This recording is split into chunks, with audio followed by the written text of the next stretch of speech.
Seorang sopir truk asal Lampung Tengah tewas di Jalan Tol kilometer 77 Serang, Banten dengan puluhan luka tusuk dan luka lebam. Diduga, Karjiko, 45 tahun, warga kampung Fajar Asri, Kecamatan Seputih Agung, Lampung Tengah, menjadi korban sabotase atau pembegalan mobil muatan di jalan tol wilayah setempat. Sunari, selaku salah satu kerabat korban, mengatakan peristiwa diketahui saat Karjiko ditemukan polisi setempat dalam keadaan terkapar di pinggir jalan tol dalam keadaan meninggal dunia. Korban tewas dengan 17 luka tusukan di bagian dada dan perut serta punggungnya. Sunari mengatakan, Karjiko kala itu sedang mengendarai truk Fuso warna hijau plat BE 8640 ACU dengan muatan gula seberat 38 ton.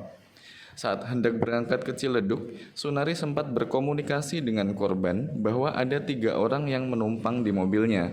Namun, setelah itu Sunari dan pihak perusahaan tempat Karjiko bekerja sempat hilang komunikasi dengannya selama 3 hari. Sunari selain lost kontak, pihak perusahaan pun tidak bisa melacak posisi kendaraan yang dikemudikan Karjiko melalui GPS. Sunari menyebutkan, Karjiko tewas dalam keadaan telungkup dengan badan penuh luka tusukan, luka lebam, dan mulut tersumpal handuk.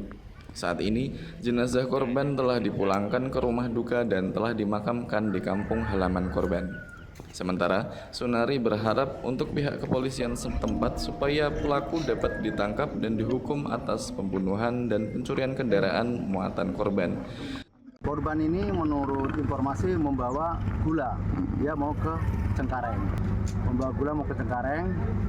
dan berpamitan sama istrinya hari Kamis, terus lost kontak sekitar hari Jumat. Nggak ada kabar, terus pihak dari perusahaan juga nggak ada kabar, GPS mobil juga nggak aktif. Jadi terus dicari sampai sekarang dan hasilnya sangat luar biasa kurang baik. Dan harapan keluarga dan harapan teman-teman semuanya untuk segera mengungkap pihak kepolisian secepat-cepatnya. Menurut informasi, korban terdapat luka-luka lebam, juga terdapat sekitar 17 tusukan senjata tajam di depan dan di belakang yang mengakibatkan korban terluka parah dan akhirnya meninggal.